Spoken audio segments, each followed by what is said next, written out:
So, it is said that the more intelligence you get to have, the less sex you get to have. Because the brain is a muscle with a limited energy supply.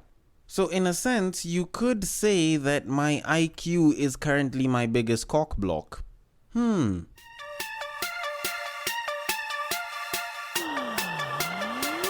ready for the battle of the sexes.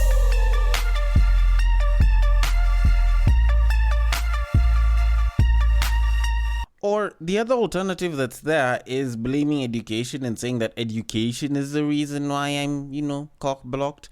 Because in a sense, you kind of think about it. Like people that like to talk about Nairobi this, Nairobi that, for the people that stay around Nairobi. And they talk about how people are shagging every single day. So-and-so's doing this, so-and-so's doing that. There's more people doing group sex, orgies, threesomes and shit. You kind of sit back and you actually look at the research online.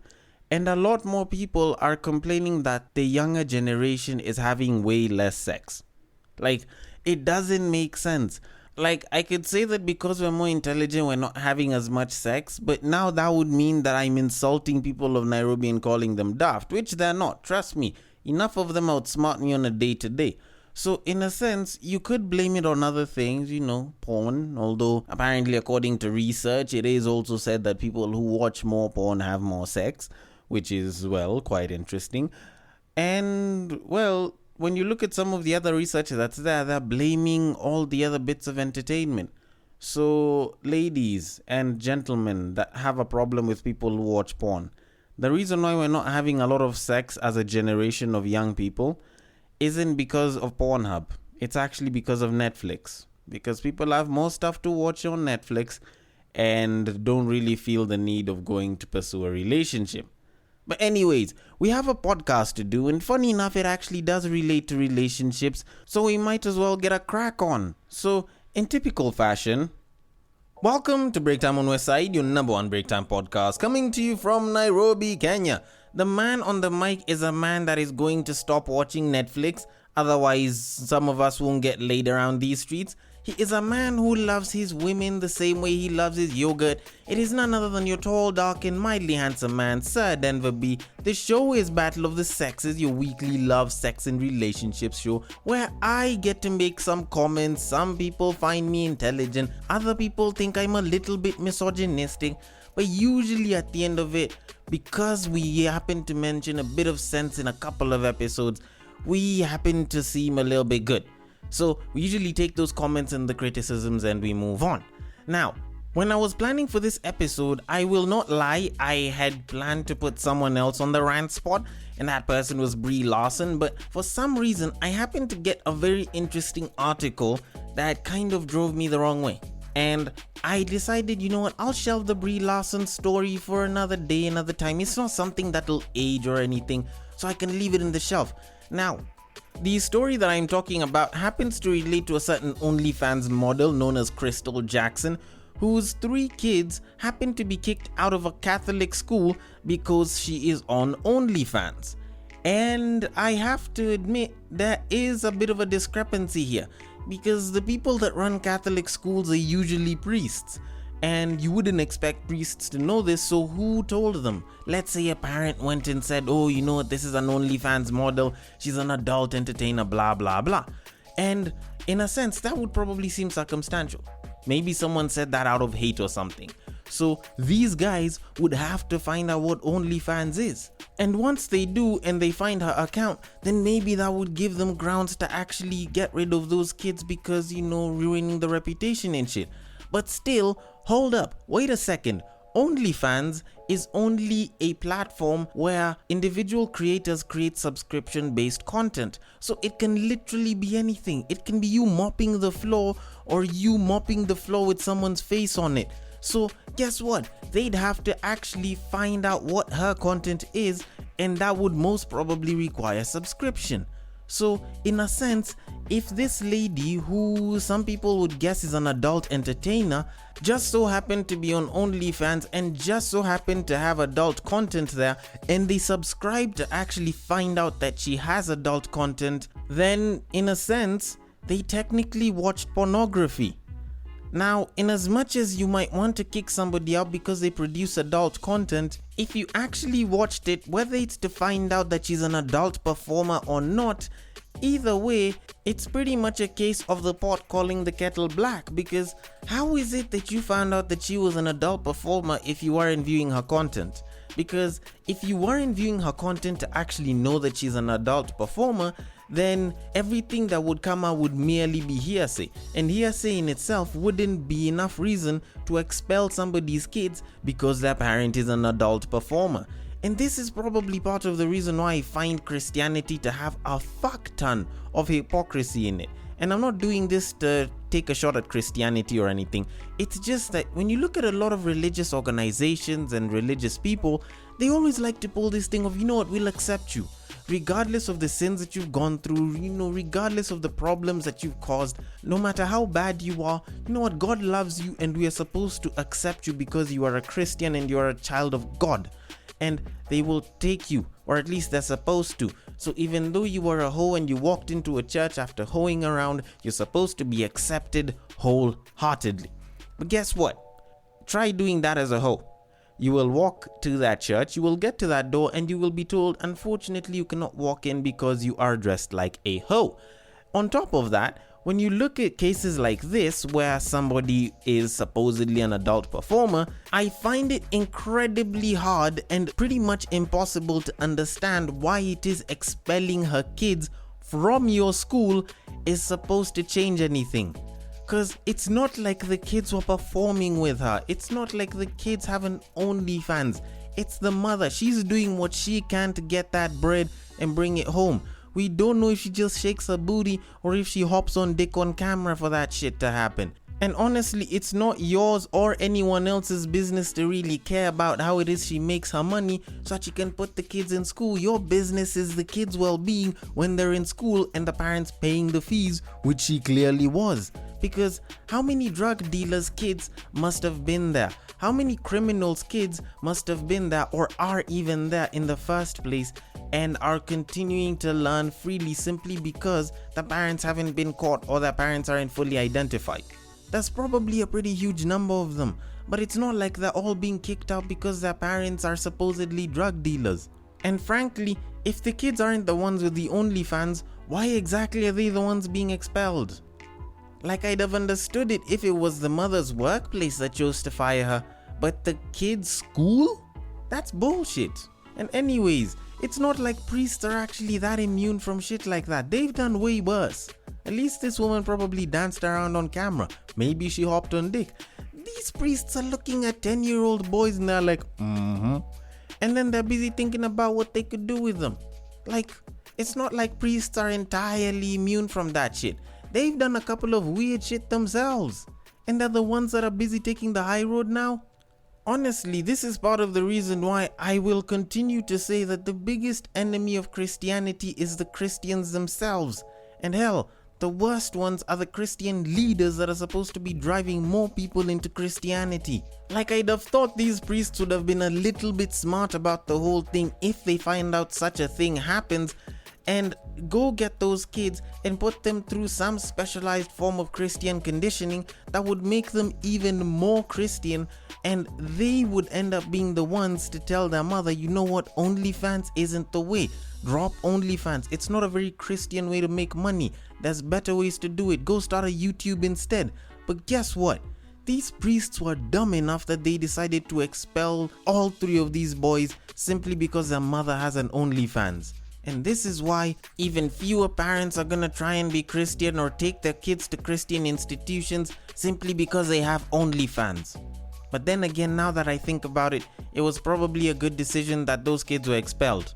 Imagine if those priests decided to use that whole verse of first remove the log in your eye, blah blah, and then decide to put it practically for their benefit and call those kids, and then they end up removing the log in their trousers. Like, how would that turn out?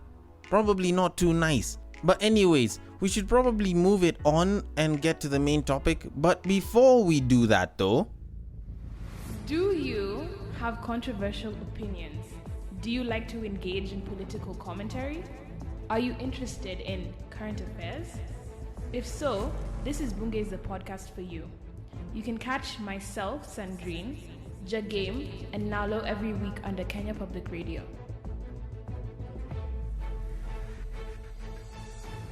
Alright, so moving it on. Now, over the weekend, one of you happened to send me a very interesting video.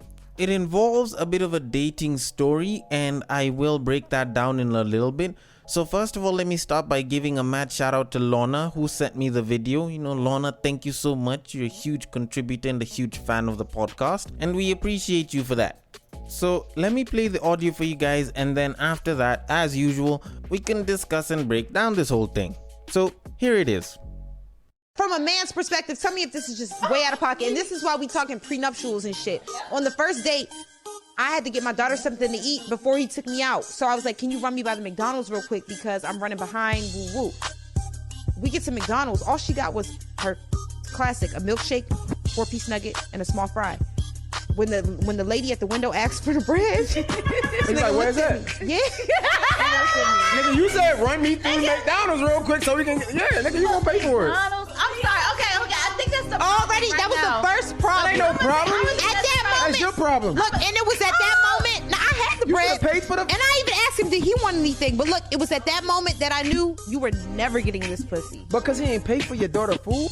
Fuck you on the first Okay, date. so honestly, I ain't gonna lie to you. My boss You one mighta- year knew I was having a sleepover for my daughter. He was like, "Oh, that's what you doing? I'll order her pizza." That's why most of relationships they cheat But on like, you. That's no, why it's most not. relationships they cheat on you with somebody at work because of shit like that. No, I'm gonna pay no. for the He daughter. was a- Yeah, I'm gonna he pay was for a all old that. white man. And I'm pretty sure No, you want he some was a- young pussy. What No, you no, mean? but Well, no, you were no, paying I'ma for tell you it. what She it wouldn't is. have to I'ma be tell you- making to him. Nah, I was single at the time, but I'm gonna tell you what No, it I'm is. just saying No, I get what hypothetically. you saying. I will fuck your boss up.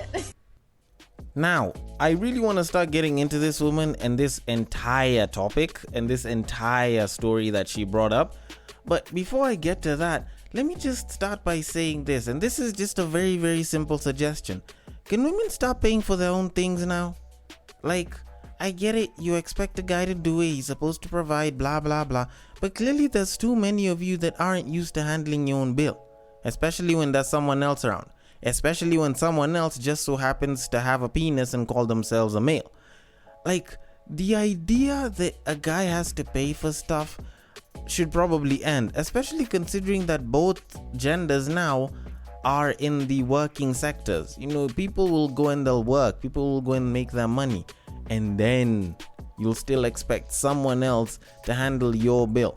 But anyways, before I get to that, before I get into the most obvious side of this whole thing, I do want to talk about the slightly less obvious issue that was there. It's actually her lack of planning and organization skills. Like, I can get that you're going out on a date, but what kind of a mother does not plan for the feeding of their child? Like, just someone walk me through that. You have a child, you have a kid, you're a mother. You are a female that held that baby in your womb for about 9 months. Maybe there was a miscarriage, maybe there wasn't. Average is about 9 months. You got that kid out, you held that baby, you breastfed that baby. You've been growing with that child ever since. And you are telling me that you left your house for a date with a random dude, a stranger, somebody that will probably give it to you in the sheets and all, but will not necessarily be of your own blood like your child, and you just so happened to skip out on planning for your daughter's dinner. Walk me through how this is actually supposed to work. Like, I can get that this babe was, planning for stuff. Maybe she was in a hurry. Maybe she was running late, even though women can actually be fashionably late. As in, you decided to leave the house and you know you were coming late and you did not plan for your daughter's feeding. Like, you did not plan for how it is that your child would be fed. I don't know, is this something that happens with people? Like, what level of disorganization is this? And hell, maybe it's me, maybe it's just a couple of people. But I'd like to think that my mother is a very amazing, very smart, very caring woman. And I'm not just saying that because she's my mother and I've got nothing but love for her. I'm talking about the fact that every single time she used to leave the house, whether it was for the night, whether she was gonna stay out late, which she hardly did, whether she was gonna travel, she always made sure that there was food. She always made sure that we'd be fed and that there would be food for us to prepare in the likely event that there wasn't anyone, and that we'd eat. Hell, even when my older brother and I were young, like she taught my older brother how to make like rice and shit. So even though she'd leave like the stew prepped up and like put in the fridge. So all we'd need to do is like go and like make some of the food and then we'd eat. Like we were prepared for the likely event that she wasn't coming back that evening. Even though it was completely likely, even though it was highly unlikely, we were always prepared for it. And I'd like to think that usually whenever a mother has a child, she will care for that child to the depths of the earth. I still find it hard how it is that you, a woman with child, will leave your kid and then think about her feeding and her being taken care of in between the date when you're going back home. Like that's my biggest issue with this entire thing. And that's what I'd call the biggest red flag of that entire story. The fact that this woman did not plan for her daughter's well-being before she left that house. If she hadn't planned that shit, I would have personally told her, if I was the guy taking her out on a date, do not leave that house. Better we cancel this shit and reschedule. But if you have not planned for your child's well-being before you leave that house, then you do not deserve to leave the house. Like, at what point did people start neglecting their own kids for a date? And then you come back to start complaining about money. Like, I will get to that issue in a bit, but the mere fact that she was disorganized to the point where she hadn't planned for her kids' dinner, like that shit in itself automatically puts her as currently the most undateable woman I have ever heard of. Like, at what point will I think of dating you and possibly having a future with you if you can't even organize for your own flesh and blood that you produce from your own womb? Like, damn. And anyways, I know for the sake of time, let me just hop on and like do the more obvious bit, the money part.